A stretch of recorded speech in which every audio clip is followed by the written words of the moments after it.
السلام علیکم ورحمۃ اللہ وبرکاتہ۔ شادی کی پہلی رات میں نے گھونگھٹ اٹھانے سے پہلے اپنی پگ اس کے قدموں میں رکھتے ہوئے صاف الفاظ میں بتا دیا، مجھے معاف کر دو، میں حق زوجیت ادا کرنے سے بالکل قاصر ہوں۔ صرف اپنی والدہ اور بہنوں کی خوشی کی خاطر خود غرض بن گیا ہوں۔ اس نے وہ پگ میرے سر پر رکھتے ہوئے کہا، آپ جیسے بھی ہیں میرا سہاگ ہیں، میرا نصیب ہے، مجھے اب آپ کے ساتھ ہی رہنا ہے۔ اس دن کے بعد اس اللہ کی بندی نے میرے ساتھ 30 سال گزارے، میرے گھر والوں کی ہر بات برداشت کی، بانجھ ہونے کے طعنے بھی سنے، مگر میرا پردہ رکھا، قبر سامنے رکھتے ہوئے ایک مہک کا استقبال کیا۔ یہ خوشبو اس سے پہلے کبھی نہیں سونگھی تھی اور نہ محسوس کی تھی۔ میں ہر جمعہ کو صبح فجر کی نماز کے بعد اپنے والد صاحب کی قبر پر جاتا دعا مانگنے کے لیے، اور وہاں سے ہی اپنے آفس چلا جاتا۔ ایک عرصہ ہو گیا تھا، مگر آج میں نے قبرستان میں ایک نئی خوشبو محسوس کی جو مجھے بے چین کر رہی تھی۔ یہ خوشبو کسی طرح سے بھی دنیاوی خوشبو نہیں لگ رہی تھی۔ بہرحال میں والد صاحب کی قبر پر پہنچا تو ان سے چند فاصلے پر ہی ایک نئی قبر بنی تھی۔ تازہ پھول اور چادر سے اندازہ لگانا مشکل نہیں تھا کہ 2 یا 3 دن پہلے ہی یہ قبر بنی ہے۔ والد صاحب کی قبر سے فارغ ہو کر جاتے ہوئے اس قبر پر دعا مانگنے کے لیے رک گیا۔ دعا کے دوران محسوس کیا کہ خوشبو اس قبر سے ہی آ رہی ہے۔ کنفرم کرنے کے لیے قبر کی مٹی مٹھی میں بھری تو ایک دم ٹھٹک گیا۔ قبر کی مٹی ٹھنڈی تھی جیسے نم ہو، جبکہ مٹی بالکل خشک تھی اور کمال حد تک ٹھنڈی تھی۔ بہرحال مٹی کو وہیں قبر پر پھینک دیا اور ہاتھ جھاڑنے کے بعد چل پڑا۔ بھائی کی دکان کھولی، پہلا گاہک آیا اور اس کو سامان دیا تو اس نے کہا، زمان بھائی آج خوشبو تو بہت کمال کی لگائی ہے۔ خوشبو؟ کون سی خوشبو؟ تو اس نے کہا، زمان بھائی خوشبو آپ لگاتے ہو اور پوچھتے ہم سے ہو کون سی خوشبو؟ بہت بھلے مانس آدمی ہو آپ بھی زمان بھائی۔ یہ کہتے ہوئے وہ چل پڑا۔ میں نے جب اپنے ہاتھ کو سونگھا تو وہی خوشبو میرے ہاتھ سے آ رہی تھی۔ تمام دن میں اس خوشبو کو محسوس کرتا رہا۔ ہاتھ دھونے کے باوجود بھی میرا ہاتھ معطر رہا۔ اگلے دن ہفتے کو بھی میں نہ چاہتے ہوئے قبرستان چلا گیا۔ والد صاحب کی قبر پر دعا کرنے کے بعد اس قبر پر دعا کی، کس کی قبر ہے یہ؟ کون ہے جو اس قدر نیک ہے، جس کی قبر ٹھنڈی اور خوشبودار ہے؟ ایسا کون سا عمل کر دیا کہ اتنا بڑا انعام پا لیا؟ اس بات نے مجھے بے چین سا کر دیا۔ گورنر سے اس قبر کے متعلق پوچھا تو اس نے بتایا کہ خاتون کی قبر ہے۔ یہ جان کر اور بھی حیرت ہوئی کہ عورت کو اس قدر شاندار مقام کیسے ملا۔ اگلے دن اتوار تھا۔ دیر تک سونے کی عادت ہونے کے باوجود صبح فجر کی نماز کے وقت اٹھ کھڑا ہوا اور قبرستان روانہ ہو گیا۔ قبرستان میں داخل ہوا تو کیا دیکھتا ہوں، اسی خاتون کی قبر پر ایک باریش آدمی دعا کر رہا ہے۔ میں والد صاحب کی قبر پر دعا کرنے لگا۔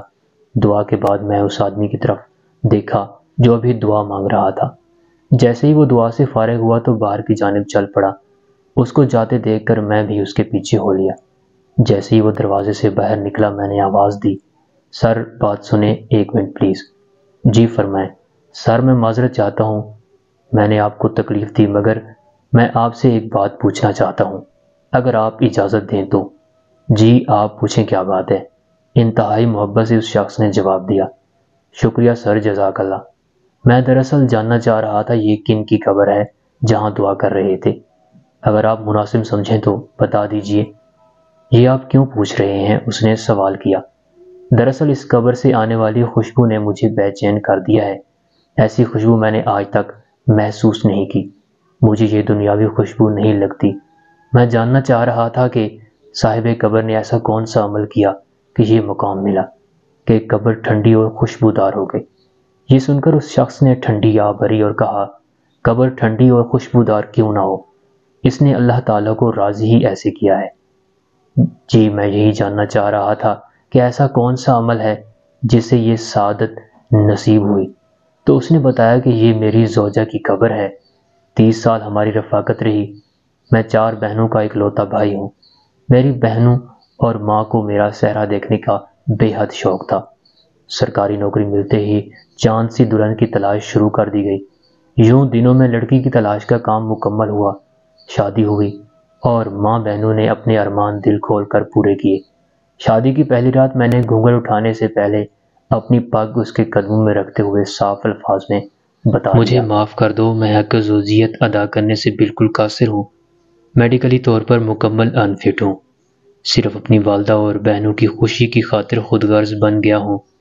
اس نے وہ پگ میرے سر پر رکھتے ہوئے کہا، آپ جیسے بھی ہیں میرا سہاگ ہیں، میرا نصیب ہیں، مجھے اب آپ کے ساتھ ہی رہنا ہے۔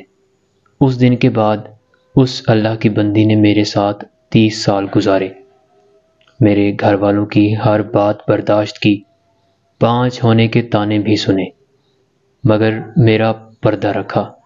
اللہ تعالیٰ کیسے اس کی قبر کو ٹھنڈا اور خوشبودار نہ کرے جس نے اتنی پاک باز زندگی گزاری ہو۔ اس شخص کی تمام بات سن کر اس خاتون پر رشک آنے لگا جس نے دنیا میں صبر کیا اور اعلیٰ مقام حاصل کیا۔ آج کل کے دور میں کچھ بھی حاصل کرنا کیا مشکل ہے۔ عورت مرد ذرا سے بیمار ہوں، حلال حرام کی تمیز کیے بغیر اپنی خواہشات کی تکمیل کے لیے کچھ بھی کر گزرتے ہیں۔ تھوڑا سا فرق لگنے پر بیوی شوہر کی کھری کھری سنا دیتی ہے، شوہر بیمار ہو تو تعلق تک استوار کر لیتا ہے۔ معاشرہ ایسی مثالوں سے بھرا پڑا ہے۔